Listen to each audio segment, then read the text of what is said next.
The Anglican Church in Australia has appointed its first Indigenous female Archdeacon, and she's pledged to use her position to improve the relationship between Aboriginal people and the Church. They've shared a checkered history and at times a disastrous one, but the Church says involving Indigenous people in the ministry is now firmly on its agenda.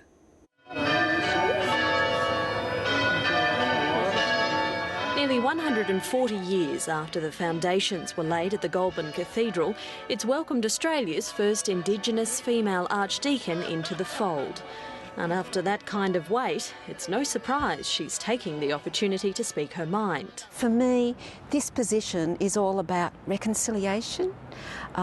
It's about social justice because in the past, the relationship between the Church and Aboriginal people, Indigenous Australians, has been pretty poor. That historical relationship is still a stumbling block. That goes back to the role that the Church played in the removal of children, and some of that discrimination, is still alive and well, unfortunately, in the Church. The Reverend Karen Kime has been appointed Archdeacon for Indigenous ministry in the Diocese of Canberra-Goulburn.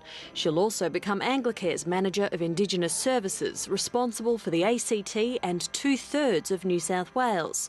Church leaders know how pivotal her role could be. Many of our leaders don't have credibility or connection with the Indigenous Aboriginal community, and so Karen, please God, will provide that for us. One of her biggest tasks will be scouting for talent. She'll be working with communities to identify Aboriginal leaders, men and women and younger people who can be involved in assisting us as a church promulgate the gospel of Jesus.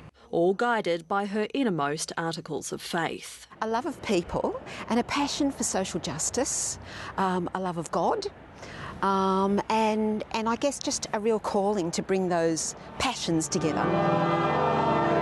With such a strong voice to help bridge the cultural divide, there's a chance many will follow in her footsteps. Siobhan Hinu, ABC News, Goulburn.